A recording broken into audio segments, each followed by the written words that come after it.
This podcast may contain questionable language, will contain spoilers, and don't know if I'm more amazed to find out there's light in some freezers or the fact that I apparently look like Linus from Charlie Brown.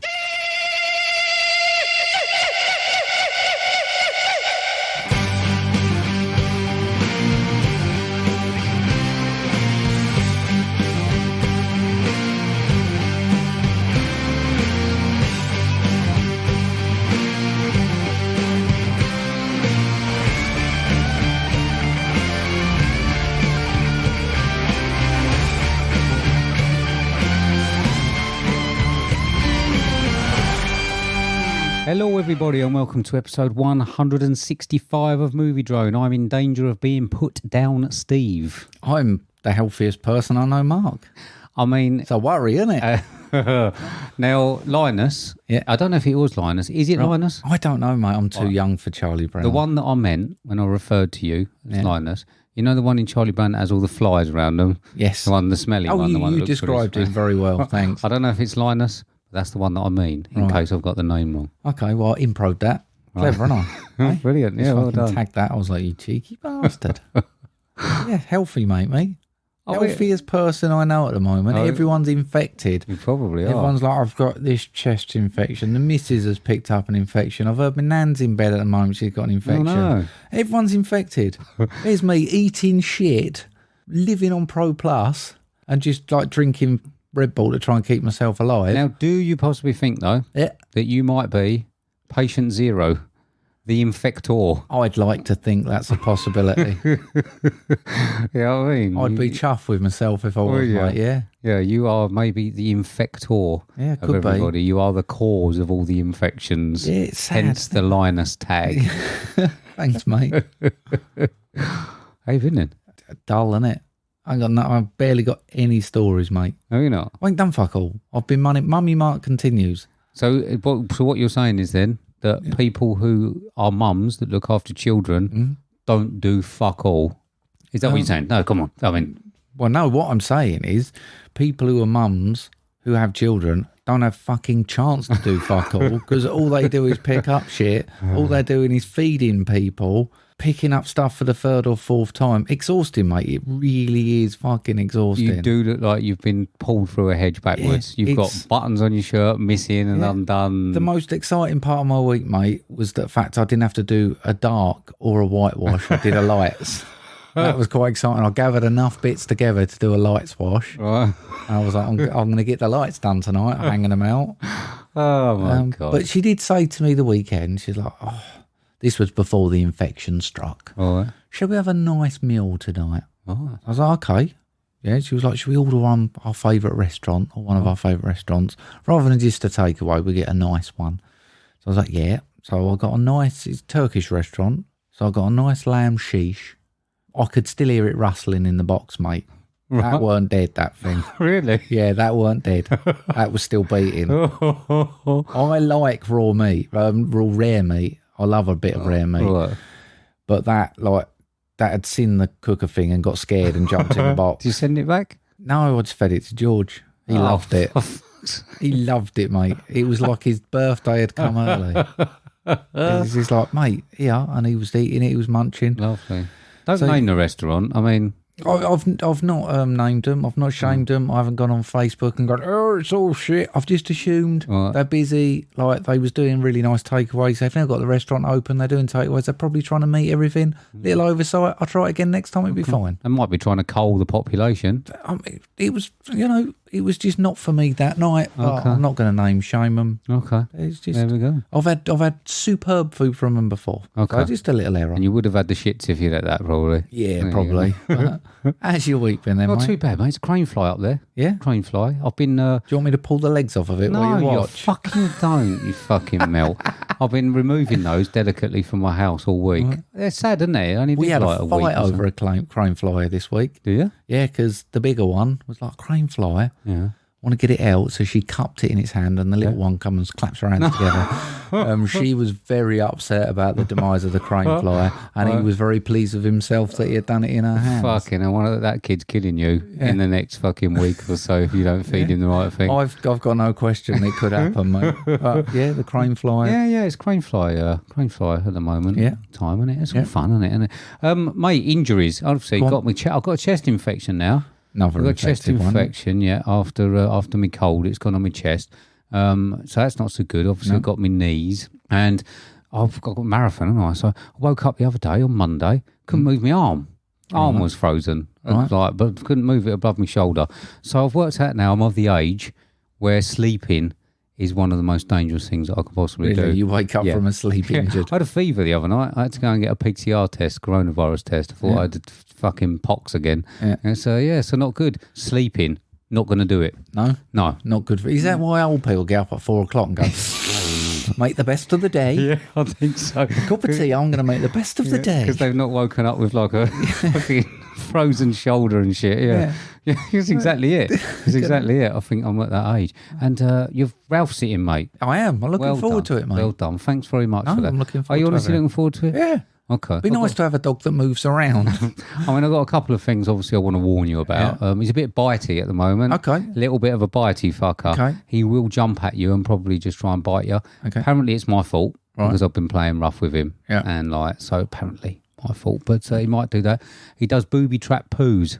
Okay. So he'll go into long grass and he'll poo so that it just dribbles down on that. Okay. But not enough in that you can leave it. And it's sort of out visible. Right, so you have to pick it up, and as you go down, it all sort of goes up your wrist and all that. So just so you know. Yeah. I mean, you could probably do me a favour and take him up the old lost dog and emu field. Funny you should say that, mate, 'cause I found another one the other day. Did you? Yeah, found a dog. Went for a dog walk with a dog, and I was walking along, and I was like, that dog's walking itself up the street. That don't look right. So I had to tie mine up to the fence, go and get this dog, find its little collar thing, Google the number, thought, yep, that's fine. So I've managed to walk it down the road, give it to the people. It was lovely, but then as I've walked away and picked George up from the fence, it started aggressively barking. Did it? Yeah, so... We didn't like being taken back. You've probably taken it back to an abusive household. You'd probably run away, probably been in that field for 2 years. I had to come back, I was like, Steve's going to fucking love this, another dog. Well, I mean... I might lose one, mate, who knows? Ralph, if you need it done. Shit, maybe you could do that and Jill wouldn't find out at all, would she? No. No one's going to listen dog? Anyway. What dog? Mate, never dropped a dog. There we go then, mate. Yeah, no, I'm looking forward to having him, mate. Okay, good luck to you. Yeah, right. Thanks. Got any thanks this week? Yes, mate. I have got thanks to Talk Nerdy to Me, to Chris Watt, Lewis Riehm, WTM, Podcast HQ, Spoilerpiece Theatre, Forza Crowd, Right Stuff Reviews, Ronnie Cassol, What Should We Watch, Tim, Nerdrovert, Mike and Oscar, and the podcast that wouldn't die. Excellent. Thank you very much to everyone for those retweets. So I've got special thanks this week to people who've gone the extra mile on Twitter. So I've got Jill, Cassie, VHS Strikes Back, Jamie Russell, Cinema Recall, Glyn, Shaun Panda Nicholson, Emma at the Movies, Mr. Positivity, Wolfie T, Jamie Irwin, LJ Human, The Legend That's Ryan, Movie Journey Podcast, Ben and Paul from FilmBusters. Still going, old Paul. Isn't it? Apple Park Films, Ian McIntyre, and the Recasted Podcast. Special thanks to Adam from Apple Park Films, or who is Apple Park Films from last week. He reminded me of someone, and it tweaked. I tweaked it yesterday. Right. He sounds like Rufus Hound. Right, does he? Yeah, I think, you just think that voice is very familiar. Right. Rufus Hound. Okay. Lovely guy, though. Yeah, I've had a lot of good feedback from that. People are loving finding out what's going on behind the scenes. Yeah. And actually prompting me for questions to ask people. I'm safe in the knowledge that our £16, £17 for the watch party is going to be well spent after speaking to him. So thank you very much, Adam, for coming on. I hope you enjoyed it as much as we did. Yeah, thank you. Promo time. Hello, potential listeners. My name is The Vern, and I'm the host of the Cinema Recall Podcast. On most shows, myself, along with some great guests, we will talk about a movie and then some of the most iconic moments that happened in said movie. On top of that, you'll get bonus shows where I will give you short reviews about new and classic movies, or I'll just rant and rave about something going on in the entertainment industry. So come check us out. We're available on Anchor, Spotify, Stitcher Radio, Apple Podcasts, Google Podcasts, most other places. Don't forget to follow us on social media. On Twitter, we're at cinema_recall. And then on Facebook, Instagram, We are Cinema Recall Podcast. Don't forget to email us your ad spots to play on future episodes. That email is cinemarecall@gmail.com. Hope to see you around, and thank you very much for listening. Here we go. It's the lovely Vern from Cinema Recall. He still plays our ads. He does. Yeah. I mean, bless him. I know, it's really nice of him. He's really nice of him. But we do need to do a new one. We do. I keep promising. I keep getting all sorts of messages. You've probably not seen them in there, but it's like, lads, can we have your promo? Right. Like, yeah. I promise we'll get one done. And I really mean it. Do you? But weeks go by. Okay. Can't you just send them your singing? I mean, it's a little bit funny. I'm trying to come up with a clever idea for us. It's not going well. No? No. Okay. I mean, it never normally does. I hit the heights with Jamie Irwin's one, you see. Just replace that with like MovieDrone, his name. Please listen to Cinema Recall. Silver Bullet is the latest. Never heard of it. It's Stephen King. Right. I don't think I've watched it, and if I did, I watched it many, many moon ago. Okay. So I'm going to listen to Cinema Recall and watch the film. Yeah. All right? Yeah. Please do, everybody. Go on then. Welcome to the Marc reads some film lines in some similar voices, and Steve has to guess the film from the lines read to get points game. Hashtag what's that film? There we go. So see, I mean, you can do it when you put your mind to it. So it's not that time. I just want to hum along to it. It's great. Yeah. Okay. So this is what's that film? Yeah. This is a quiz. Yeah. And who got what and what was it? It's Top Gun, mate, wasn't it? Obviously. Yeah, you say obviously. Got 1-5, mate. Got a 5. Did you? Yeah. Right. Paul at work. Really? Got a 5 on it. I mean, does Paul watch a lot of those films like that? He loves a bit. Does he like the volleyball and all that? Yeah, he would love that. He'd love that. He would love that. Okay. But Glyn only got a 4. Okay. I think some of this is peer pressure, mate, if I'm honest with you. I reckon he smashed out with a 5. He knows that film. Right. But don't want you bullying him. You're a bully. But Gill got a 4. She did. Emma got a 4, but Right. as agreed with you, it's crap. Yeah, good. LJ Human, right? I think he engineered a 4. Right. Because he says he was scared that he would get an EP. So I've been thinking about whether you lower the threshold just to include him. I'll listen, mate. If I can get his address, I'll send him. I'll even get the album I hand cover deliver it like the postcode lottery people. I just rock up on his doorstep. Well, just send it like a bag of dog poo. Just like, so I could sign it, deliver it, take a film crew with us. Brilliant. MovieDrone tour, we can't deliver them. I could dress up as Santa, we did it for Christmas. We would have got Ring doorbells now. Do not think they're letting us in. No chance. You ready then, mate? What you got? Come on. All right, 5 points. What's that film? I've seen The Exorcist about 167 times, and it keeps getting funnier every single time I see it. A little bit gruff water boy, that one. It never meant to be. Oh, that's annoying because is it a good impression? Okay. It's 50-50, that one. Okay. Throw me off a bit. I'm going to have to say no, mate. No. 4 points then, mate. Yeah. What's that film? I'm the ghost with the most, babe. Is it... No. No. Okay. See where you're going with it, though, but no. Embarrassingly not. 3 points then, mate. What's that film? Go ahead. Damn it. Make my millennium. You got it. Do it again. Go on. Do you want to go for 4 before I do it? No, that's not fair. No, if you know it, mate, go for it. Okay. Yeah, of course it is. So for 3 points to anyone else, right? What's that film? Go ahead. Make my millennium. I'd say a long time since I watched this, but hey, 2 points. Shows. What's that film? It's showtime. Yeah, it's a bit gruff, isn't it? And for 1 point, what's that film? Deo. Don't know the rest of the words. Put that on the EP. Yeah. Do that and put that on the EP. That'd be great. Oh no, maybe not. Right, so about 3.5 for me. 3.5. Really? Yeah, I'll let you have 3.5. 3.5. I mean, I'm taking 4, but it's about a 3.5, isn't it? That's what LJ's going to do. If we're going to set it at 4, it's about 3.5. Easy one that week. Yeah. You're going to get loads. You reckon? Loads of big ones, yeah. Again, it's not a film that I watch that often, so you're going to get a lot of 5s, I reckon. Okay. All right, there we go. So, please let us know what you think the answer is. I'm pretty sure you get it right this week, and how many you think you got via DM. Thanks very much for that, Marc. No, welcome. Okay, mate, this is... Marc's mail sack. So, I think we were inundated. We had to ask you which one of the millennium of questions we had. Yeah. Hopefully give me the right one. Yep. But we still, obviously, we sort of want to try and get one in every time one goes today. out. I've got another one in today, just by someone wandering in my office and going, here. Right. So I've written it down. Okay. But I'll take them all. I'm getting a nice list of them. Okay. Yeah, we want one in, one out, really, don't we? Yeah. So where can people send us questions? They can get us on Twitter or Instagram, which is @movie_drone, or via email on moviedronepodcast@hotmail.com. And please send your answers as well. It's always better if we get answers as well, isn't it? I would have liked some answers for this one, but hopefully we'll get some next week. Yeah. But does anyone know the question? Well, they will do. Oh, right. But you was hoping for some answers. Well, I was hoping the person who wrote it would have sent some answers. I think they would have been great, but hopefully we'll get some filled in. Okie dokie, let's move on then. Yeah. So this is the next section. This is the section that we love to call Question Time. Question time. Question time. Time for the question. Question time. Question time. Question time. Time for the question. Question time.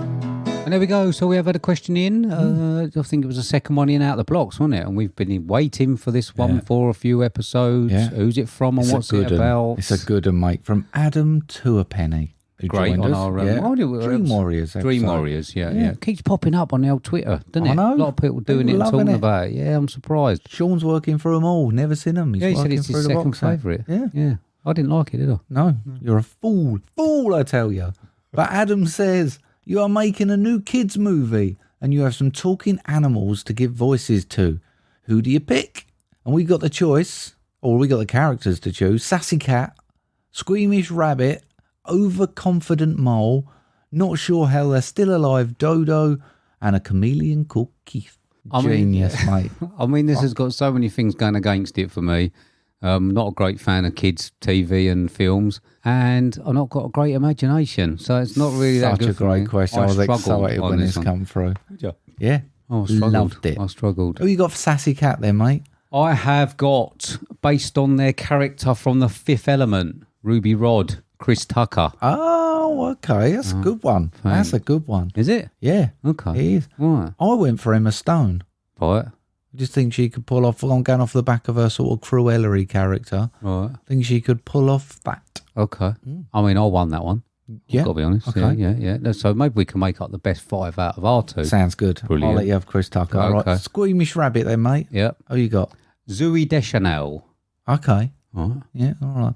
Now, I looked up this fella. I didn't know his name. Right. I've seen him in a lot of films. But do you know who Christopher Mintz-Plasse is? I've heard the name, but... He's McLovin from Superbad. Right, okay. I love him when he gets all sort of high-pitched and stuff. Okay. Thought it worked really well. You can actually win that one. That's a good can one. I have that one? Yeah, I like that one. Thank you, mate. Overly confident mole then, mate. Okay. I have got, based on their character from Dread, Carl Urban. Okay. Right. Interesting. I've got Russell Brand. Have you? Yeah. A lot of big words and stuff. Confident. I don't know. Just call that a draw. Call it a draw? I don't think I can decide. No? I don't think I definitely want to reach out and grab your one for an overconfident person. I understand where you're coming from. Yeah. But, let's move on. Okay, so how about, mate, Not Sure How They're Still Alive Dodo? I have got, based on their character Brick from Anchorman, Steve Carell. Okay. Right. I've got from their real life character, Ozzy Osbourne. I mean, it'll be difficult to understand what he's saying. I'm not sure. Point, mate. I'm not sure it's great to have on the kids' red carpet when they turn up. Here's your Dodo. Fucking he comes down like that. Well, I'm not sure how he's still alive, mate. That's where I've gone for it. Take it. Yeah? Take it. You can win that one. Yeah. Right. Chameleon called Keith then, mate. Who you got? Okay, I have this as like a chilled out character, so I've chosen based on their character Moondog from Beach Bum, the film, Matthew McConaughey. Okay. Yeah, I can get that. Now, I've cheated. Right. I've cheated, but this is how I've justified it, right? Biology. I've justified it with biology and twisting it a little bit. Couldn't decide between 2 people. Right. So a chameleon can change colours. So my chameleon can change voices. Yeah, it can. Right. Yeah. So I've got Javier Bardem. Right. Do you know, like he's real evil sort of thing. And Frances McDormand. So I want to know if she can make everything good. I mean, there's 2 people. Yeah. I mean, that clearly makes no sense whatsoever. Well, if it can change colours, it can change voices. Makes no sense. So you could have like an evil chameleon and a nice chameleon. Right. Well, depending on what colour he is. If he's dark, he's the evil voice. But if he gets light and he's light green, he can be the nice one. I mean, listen. I mean, you have it, mate. No, you have it. No, that's honestly, 2.5 each. Have it. Make out your own rules. No. Have it. No. No problem. 2.5 each, mate. I've not got a problem with that. I'm happy with 2.5 each. Call it a draw. Okay. Yeah, don't want any arguments. Adam, are you going to send yours in? Better do. Yeah, you should do. I think a lot of people should. I'll put a Twitter thread out. Yeah. With all of the names on it. Okay. Once we've run it, and then people can copy it, put in little blue lines, drag the little things out, paste it on. There we go. Fill it in. Good bit of fun for everyone. Yeah. Brilliant. Just in case no one knew how an iPhone worked. They don't, do they? No. So that's the thing. Okay, brilliant. Thank you very much, Adam. Please play along with that one. Send us your answers to the characters. Yeah. Okay then, mate. Yeah. Moving on. Yes. We saw a film. We did, mate. We saw a film. It's currently 6.3 out of 10 on IMDb. It's an 1 hour, 51 minutes, billed as a horror mystery crime. With a synopsis of Madison is paralysed by shocking visions of grisly murders, and her torment worsens as she discovers that these waking dreams are in fact terrifying realities. I've got a $25 to $40 million budget, so far grossing $25 million. This is directed by James Wan, starring Annabelle Wallis, Maddie Hassan, George Young, Jacqueline McKenzie and Nicole Brianna White. And this was 2021's Malignant. Yep. The body of Dr. Florence Weaver was found brutally murdered in her home this morning. Did you know her? No, but I saw her die. I'm seeing things. I'm seeing murders as they're happening. Hello?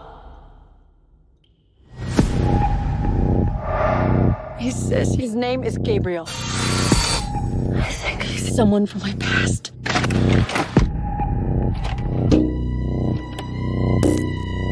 Happy birthday. Whatever happened to you before you joined our family hurt you in a way that I can't even imagine. Stop saying that. Maddie, who are you talking to?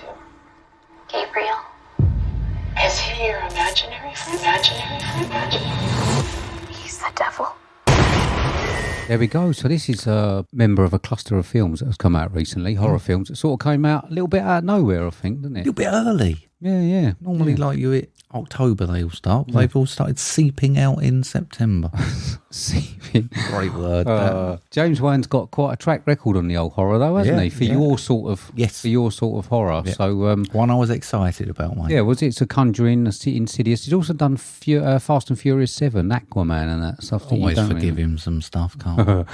It's got a higher rating than Censor on IMDb at the moment. So I am definitely interested, mate. What did you think of 2021's Malignant?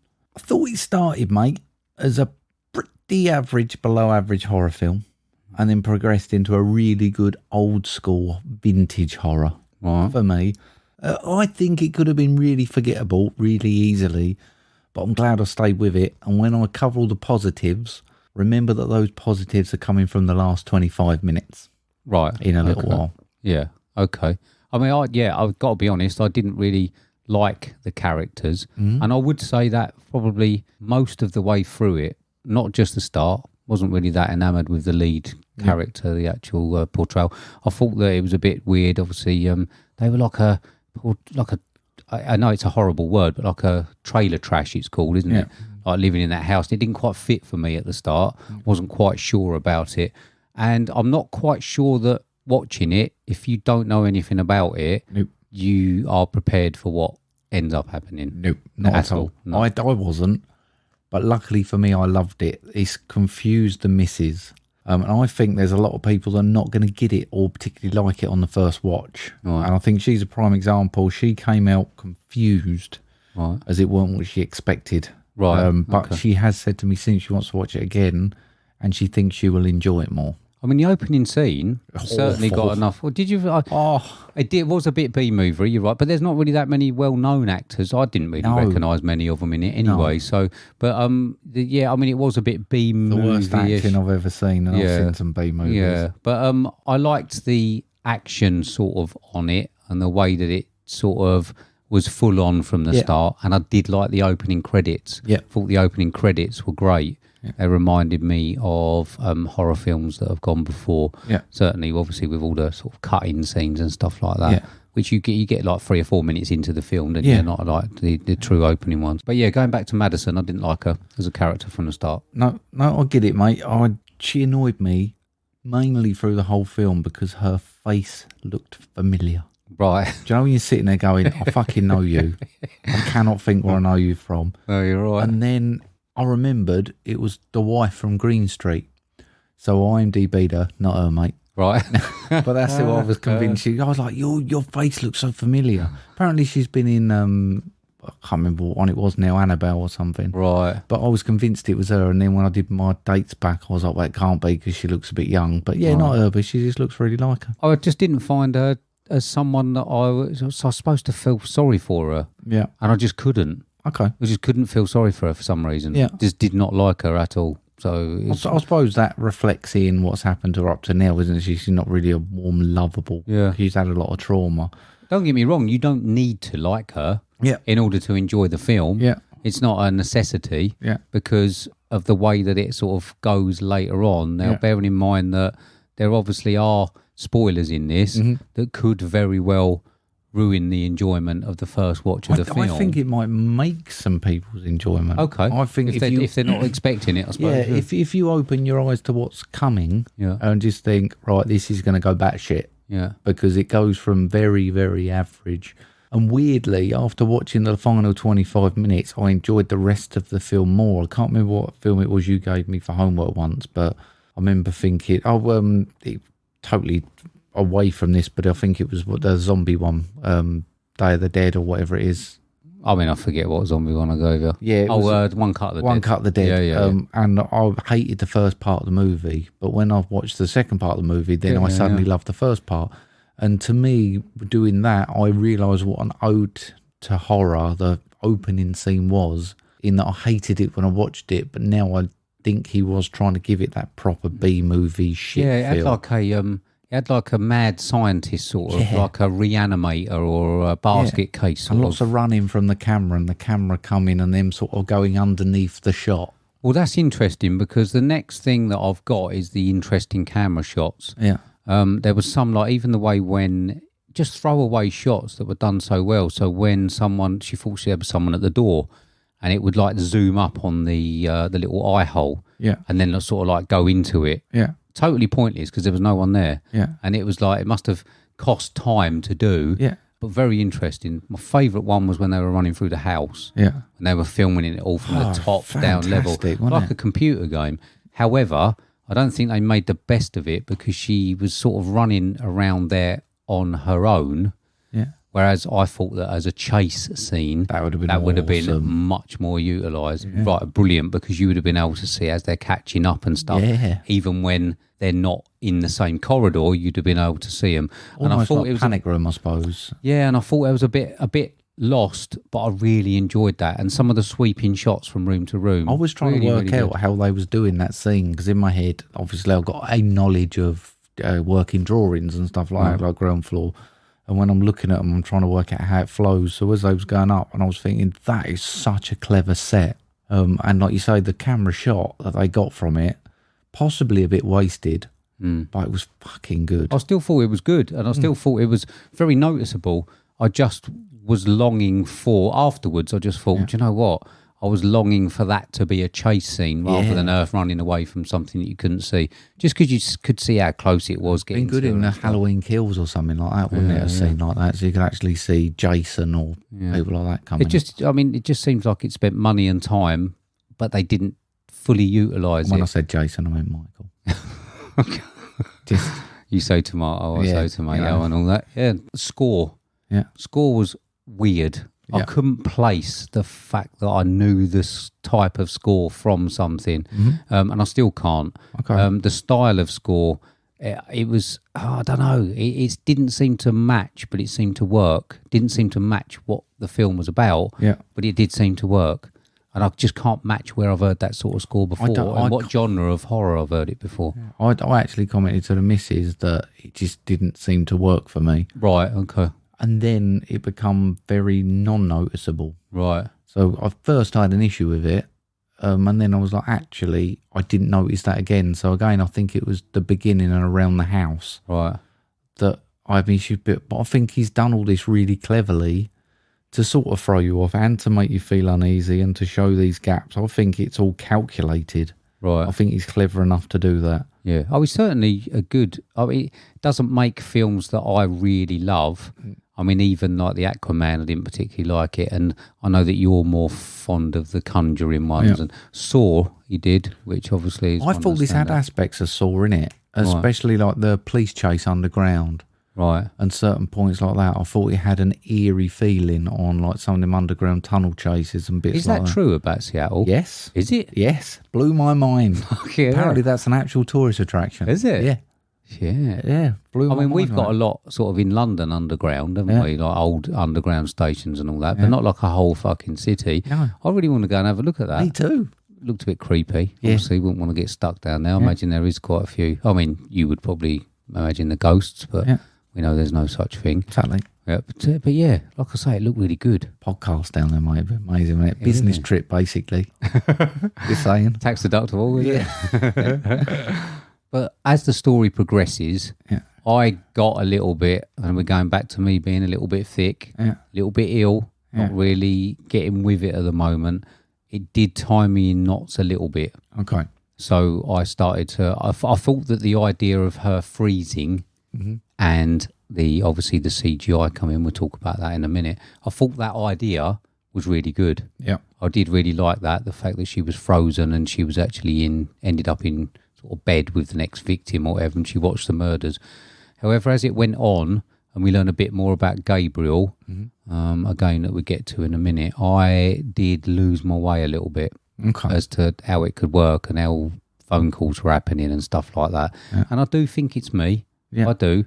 But I wouldn't be surprised if other people got a little bit confused as well. I'll be honest, I did. All right. Okay. But you know Tenet. I mean, fuck me. How's this stumped you? You're such a prick.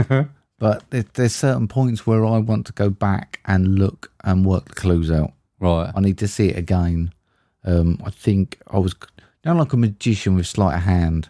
I think there's a lot of stuff happening in this under your very eyes. Yeah. But because everything's moving and you're trying to work it out, you're actually missing it. And I think on a second watch, knowing what's happening, knowing who Gabriel is, I think it will unearth a lot of bits. Yeah. I just started questioning myself. There's one scene where she's been interviewed by somebody and they take a phone call from Gabriel. Mm-hmm. But then later on in the film, we're led to believe that Gabriel takes over her body. Yeah. And I couldn't quite work out.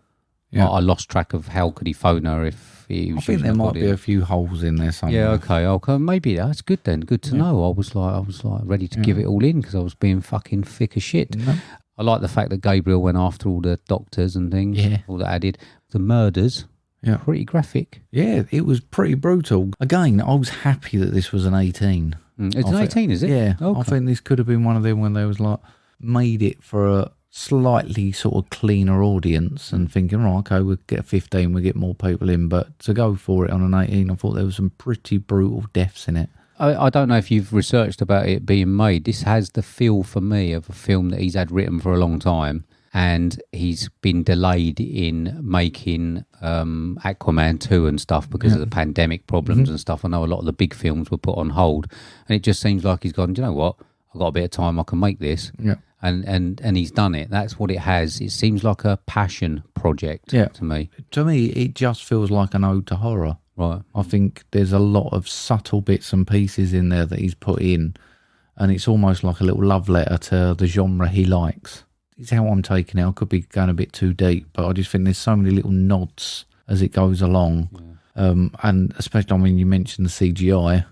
I just love the fusion between the CGI and the sort of physical effects. Yeah, I mean, the CGI I thought was quite good. I did like the transformations, and I liked Gabriel when he was CGI. When he was physical effects, there was some bits I liked and some bits I didn't. I did like the skull. Yeah. Certain other bits like the arms and stuff when they seem to be like a animatronic, is it called? Bits like that didn't look as good. I thought that was deliberate.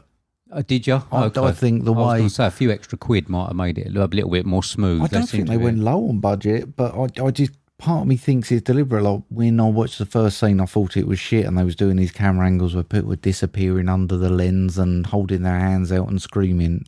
I think that is an ode to the old school, like, B-movie horrors, and I think stuff like the physical effects... Yeah, but the physical effects being a bit ropey is almost like a little nod to some of the lower budget films that have made horror and have made him being able to do this genre. Yeah. So that's why I get the feeling it's more of an ode, and I'm going to use brand new shit that I can use and I can do, but I'm also going to go back and give you a nod for what you've done in the past. I liked it towards the end when Gabriel was moving, running around. I thought that actually looked quite good. Yeah. That all like the reverse joints and stuff. Yeah. I thought that was quite good. I personally thought that the comedic turns in this didn't quite work for me. Okay. You had the comedic policewoman. Yeah. I thought the opening scene we see her, where she had the lollipop in the morgue, and it was all a bit sort of like jovial, if you know what I mean. So I thought some of those didn't really go, but we had some good shocks. The woman falling through the roof. Yeah. Us finding out where she actually was. Yeah. When we thought she was somewhere else. That was a good shock. I like that. And like I say, as he ramped the gore up over and above what he normally does in a film, I wasn't expecting it. And I enjoyed that as well. So, and I felt it needed it. I felt it needed to be OTT in most ways. And I think that I agreed with most of it, apart from the comedic element. Okay, I get it. Quick question for you. Does that bug keep flying into my hair, or have I got lice? It's the flies that come round with you all the time. Okay. Did you not know? No, something's tapping on the top of my When head. Ian McIntyre was here, I think you had like about 6 going round you. Yeah. But, there we are. Okay. But anyway, I did find it very entertaining, mate. I thought all them little twists and turns were good. I agree with you about the woman. She grated on me. I didn't find this at all scary. I didn't think there was any scares to it. I mean, we've not really explained what Gabriel is, and I don't think we need to. No. However, this sort of thing has happened in real life, not to this extent. It's been found, and there's been other films about it as well. So it's not a completely new idea. No. It's just like the most over-the-top one that I've watched. Yeah, I didn't see it coming, though. Oh, okay. I didn't see. I think when the reveal did come, and then the film started going a bit batty, I did think, I really like that. The missus looked at me and went, what the... But I was like, oh, this is good now. This is good. And that was the turning point for me. Right, okay. Up to that point, I was like, this is all right. I mean, I when they sort of tried to explain, with a lot of the exposition, to explain what actually was happening with regards to Gabrielle and Madison, I did start to question some of the scenes that I'd seen before. So it was a little bit detrimental when I sort of found out, and I think I was worried that I had missed the point on most of it. Okay. However, I don't think I have, really. No. I think I've probably just noticed some plot holes that we believe's there. Yeah. So overall, not as bad as I thought it was. No, I don't think so. I mean, it did remind me of something we discussed with Adam last week as well. I don't know if you remember, he was talking about a film he would like to make, and he was saying actually domestic violence is scary. And for me, one of the biggest scenes in this was the point where she was cowering and he seemed an all right guy. And then he turned out, I mean, he released Gabriel in the end, but just the way that he attacked her. And I was like, actually, that was one of the more powerful scenes in the film. Yeah. So I think he's on a pretty fair nod there when he talks about that. Oh, yeah, definitely. One thing I did notice, was it the most stereotypical police holding cell that you've ever seen in your life? Yeah. I mean, it couldn't have... Well, no, actually, it's not, because I watched Cop Shop this week, so right, okay, probably not. All right. I thought it should be 90 minutes. Okay, I've got to be honest. This one would have been perfect for me at 90 minutes. I thought there was certainly some scenes that could get cut out. Yeah, some elongated scenes. I would have liked the reveal a bit earlier. Yeah, if I'm honest, I wanted it to happen sooner. Yeah, I mean, the last, once he started killing cops and shit like that, and just went fucking crazy, and there was a big body count, wasn't there? Yeah. Massive. Lots of gore and that. I didn't mind all the other characters. The police were okay. The main policeman was all right. He the was sister was all right. Her mum was all right. Wasn't he? No, they were just, I didn't know them. No. Don't know what they've done. No. I wouldn't go looking for their work to watch what they've done before. But however, in this sort of context of film, It was all right. Yeah. I just think there was just lots of tropey bits in there, but I think they worked really well.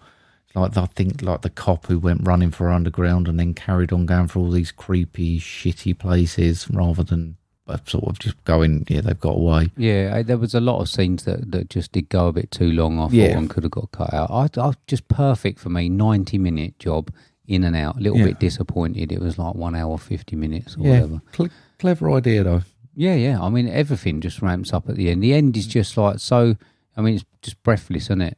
So much CGI, so much gore. Yeah. You sort of forget about most of what you've seen prior to that last 20, 25 minutes until it's finished. I think that's the clever bit. And I think I was close to going, Which is why I'm gutted that it was 90 minutes and I didn't have to sit through an hour and 25 minutes. I could have just sat through an hour. But I'm wondering on a rewatch whether the time you've sat through will become more relevant, as you know, which is what I'm interested in. Right, okay. Not a regular rewatch, though. Maybe if it comes up on Sky, I'd probably have it on. I mean, Censor, obviously, I've been back and seen a few times. This one, I'm not planning on. I mean, I can't go out at the moment. I'm house sitting.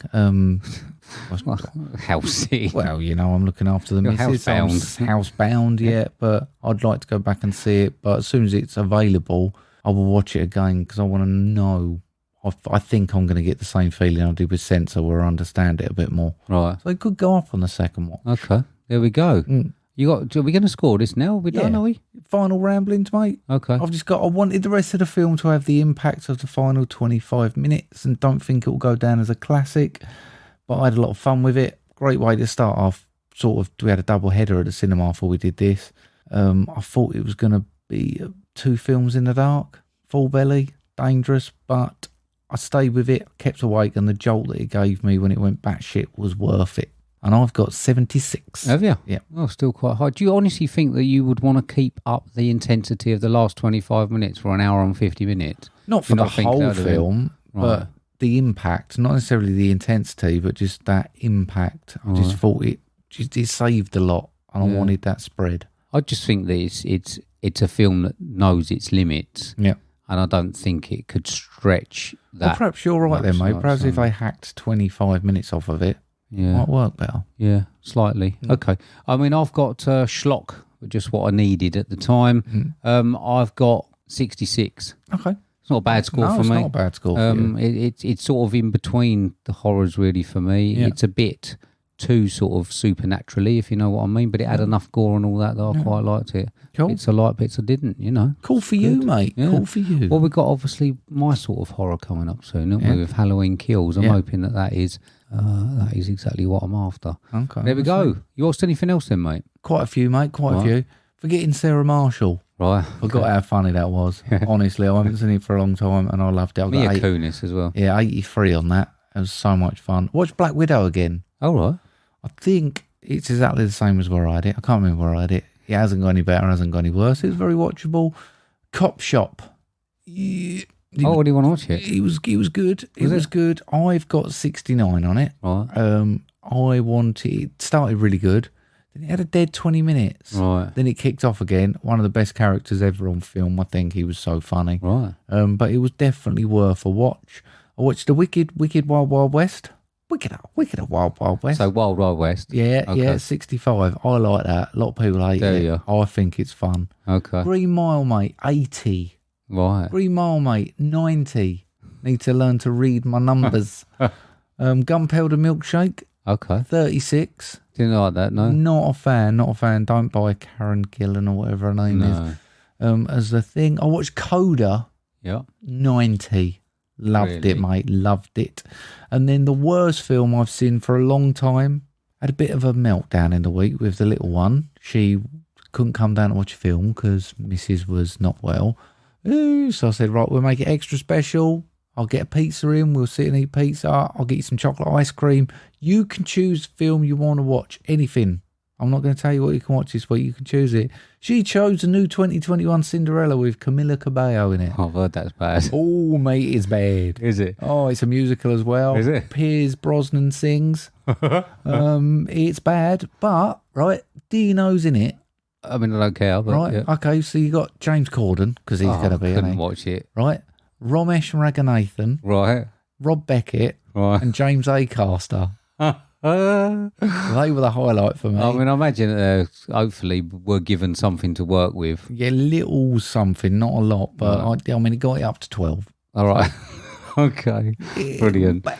I have heard it's bad. She loved it. Did she? Yeah. Oh, she liked it? Yeah, she There you loved go it. then. That's all that matters, eh? I bet you ate all the pizza and the fucking ice cream as well, didn't you? She had seconds on the ice cream. Really? Yeah, Well, there was any left. Yeah. All right.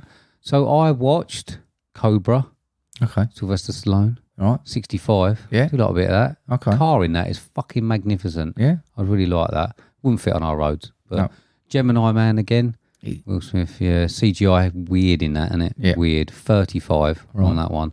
I watched Gunpowder Milkshake. Yeah. Got 38. Yeah. I don't really like Karen Gillan. No. Is that her name? I didn't get it. No, I don't really didn't like get her at all, got to be honest.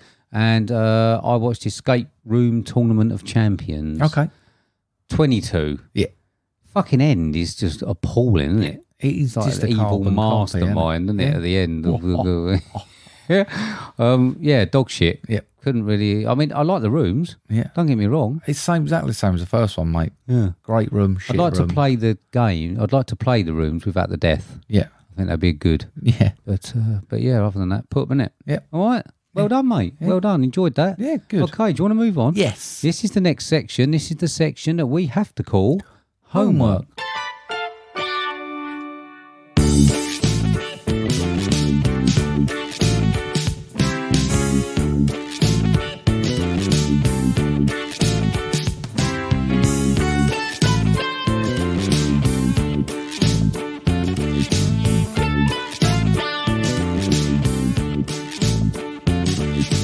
There we go. So this is the section where we give each other films that we love and the other one hasn't seen in the hope of uncovering hidden gems. What did you give me this week, mate? Gave you a film, mate. It's currently 8.1 out of 10 on IMDb. It's a 12A, 2 hours, 1 minute long builder's bog feature drama history with a synopsis of Paul Rusesabagina, a hotel manager, houses over 1,000 Tutsi refugees during their struggle against the Hutu militia in Rwanda, Africa. Starring Don Cheadle, Sophie Okonedo, Joaquin Phoenix, $17.5 million budget, grossing 34, 2004's Hotel Rwanda. You did, mate, you did. Interesting, as on the day I watched it, the revelation that Paul Rusesabagina has been charged with terrorism offences. And unfortunate timing, mate, not going to lie. It is. But it made me have a look at the real life details. And it claims that he was racketeering cash out of the refugees and all that. So it seems weird that this may not be the person that the film portrays. But I don't know, wouldn't it? It's just weird that allegations come out like this. Yeah. So, but anyway, you can only judge the art, can't you? You can only judge the actual film. I've got to be honest, the IMDb score I think is high. Yeah. I was expecting something a bit more graphic. Okay. So when you give me something that's about a massacre, basically, of like 1 million people, I do expect it to be quite sort of on the edge. I didn't expect what I got. Yeah. For me, the actual setting and the hotel was all a bit surreal. Okay. It just seemed to be that obviously everyone was there, and I'm not saying that this is not what happened, but there was children singing and everyone was around the pool and stuff like that. And going into thinking I was going to get like a really gritty thing about like them having to fight off people coming in and fight off the whatever troops or rebels or whatever. And I just didn't get that at all. And I think I was a bit disappointed with it.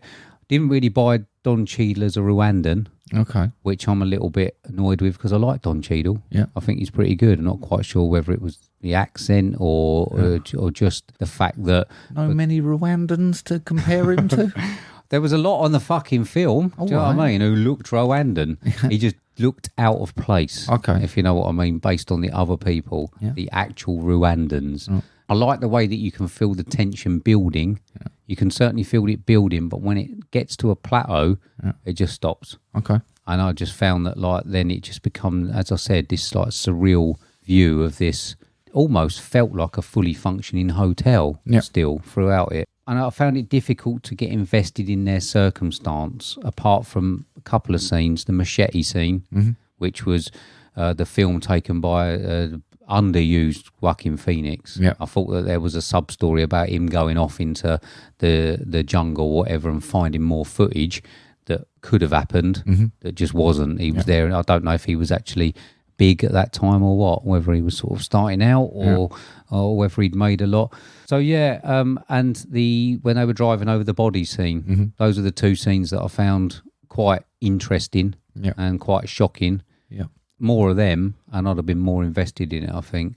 It seemed a bit out, I don't know how true it is, that the chief of the hotel chain could ring the French Prime Minister and get stuff done. I don't know whether that happened. It seemed a bit far-fetched to me.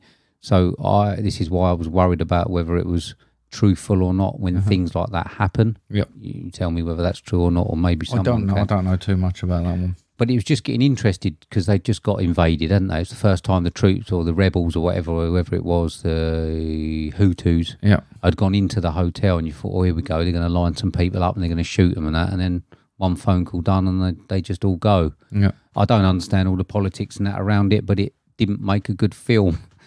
I think that's where I've just come off the back of reading the book about the Rwandan genocide, so I think I understood the politics going into it. Right.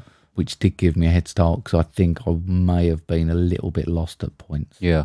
Nick Nolte. Yeah. Terrible performance. You think? I thought it was horrendous. Okay.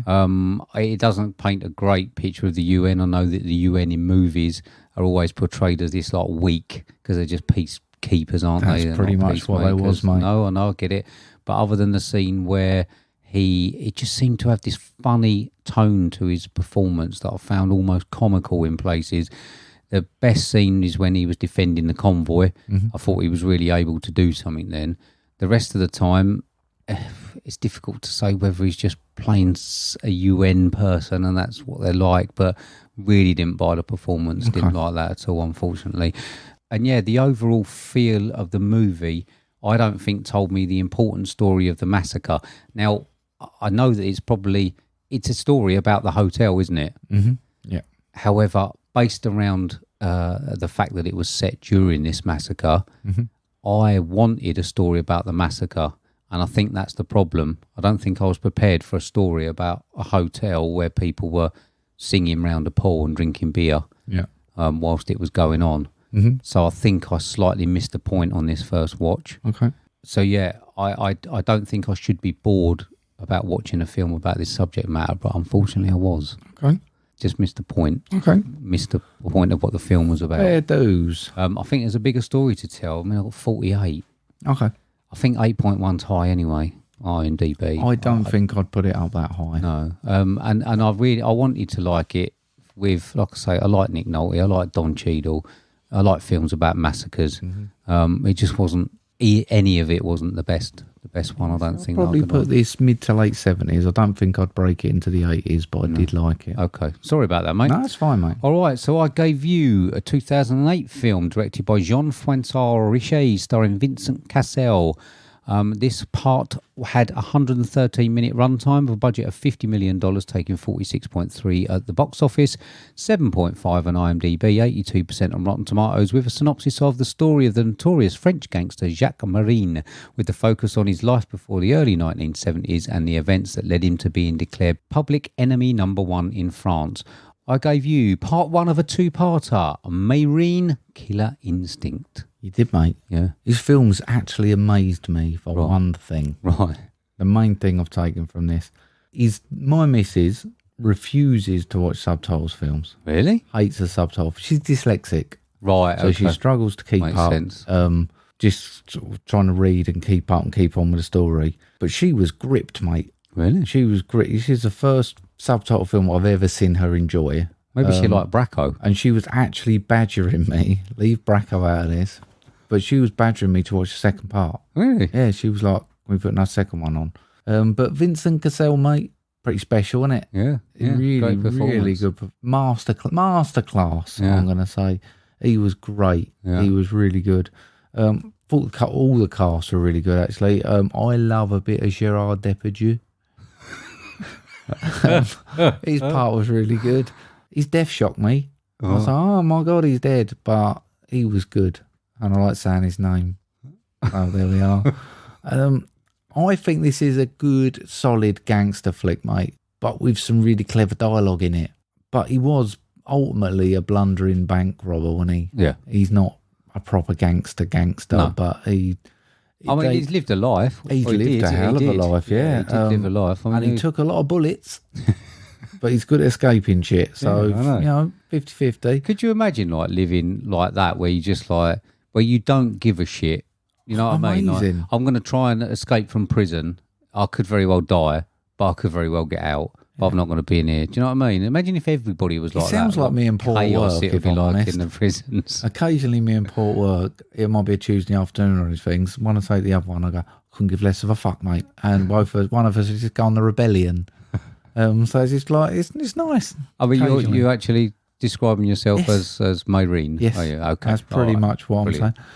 And in the same vein, he was a real charismatic character. Yeah. I really, really liked him. And I think gangster flicks can be really bit samey. We've all had the Italian-American ones. They've been done. Difficult to do something different. But actually watching a French gangster, he's brutal. Like, he had no empathy whatsoever. He was just brilliant. I really liked the actual character. Not that I'm saying all this stuff he did was great. I'm not trying to make him a hero. But I thought the best thing about the film, mate, was how he could say so much without saying it. Yeah. I genuinely think you could watch this without subtitles and understand what's going on. Right. And I think that's powerful filmmaking. Mm-hmm. I think that's really, really good. And I think that's maybe why the missus liked it so much, is that she didn't have to keep reading the subtitles and making sure she knows what's going on, because it told the story really, really well. Didn't feel like an effort. I thought it had a lot of action, but it did get a bit repetitive at points, where I thought, we're doing this again, We did escape 4 times in the end. But you can't blame the filmmakers for having to make the story that happened. But I was just like, okay, all right. But I don't want to say too much more, because like the films, mate, my review comes in 2 parts. You're welcome. I've given this one 83. Have you? Yeah. Okay, good. I know that Luke on Twitter today said he loves Mesrine. Yeah. I think... I think it's one of those. The French do this sort of like cop, gangstery, corrupt cop thing really well. I don't watch a lot of French films. I'm going to refer to Bracco. Listen, Bracco as a TV show is fucking amazing. French TV show. If you get a chance to watch it. It's brilliant. What was the other one you made me watch a month or so ago? The Belgian one. Oh yeah, Man Bites Dog. Yeah, it had elements of that to it, which I quite like. So these are great, and you got Leon and stuff like that, corrupt cops and that sort of thing. I think they do this sort of thing really, really good. But yeah, apparently they filmed it backwards as well, reverse chronological order. So he was fat when it started, right, and then he lost weight as it went on because he didn't think he would be able to put on the weight. Do you know what? Like things like that, how they make films like that. Yeah. How they have all these scenes and storyboards and shit. Do you know what I mean? It's weird, isn't it? You make a film backwards. It did remind me a bit of you, though, when he was walking around slapping his belly. I know you've lost it now, but in the good old days when you had the belly... I mean, we're swapping now, mate. I mean, I've seen your pizza belly coming through, Chav, I'll tell you. So don't worry about that. All right, Mr. Six-Pack. So, okay. Right, so I'm glad about that. What you got for me next week, mate? Got you a remake, mate. Sorry about that. I've not gone original, I've gone remake, but it's currently 7.2 out of 10 on IMDb.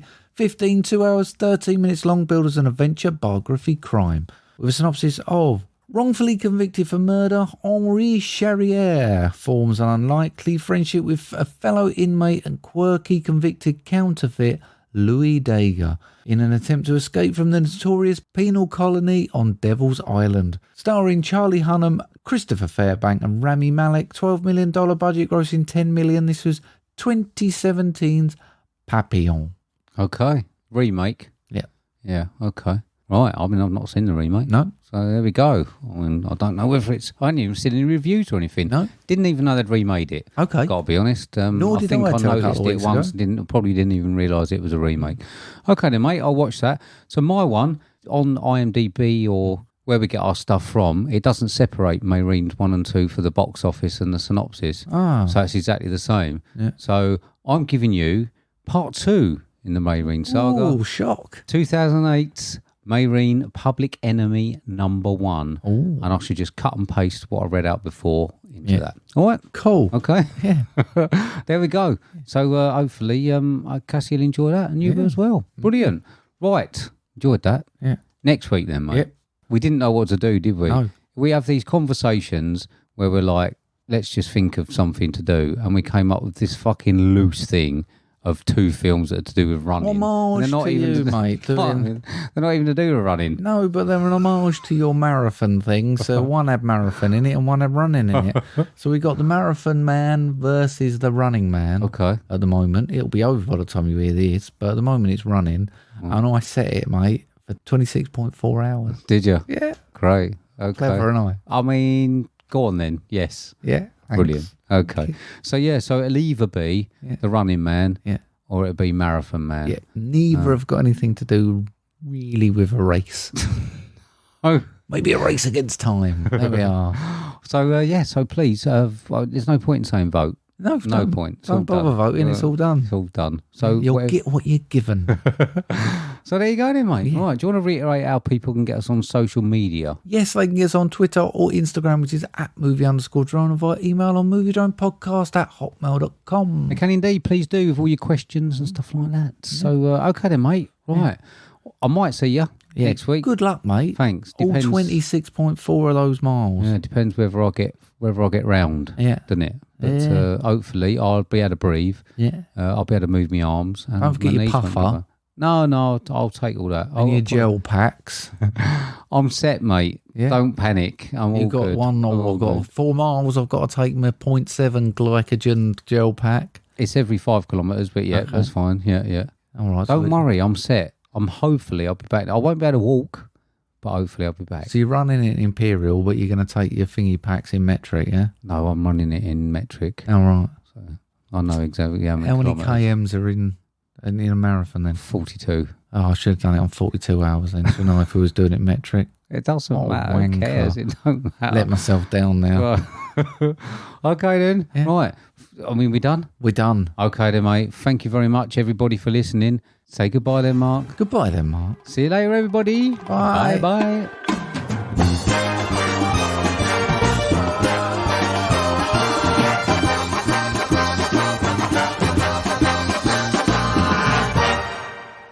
Oh, I had an hour out the other day, mate. Went licorice fishing. I caught all sorts. I've got to find out where you're getting them from. Do you think that someone's laughed at that? Yeah. Do you honestly, in your mind, think that? I laughed at it when I read it. Right, okay. I mean, I suppose that's good enough, isn't it? Really like it? Yeah. Don't.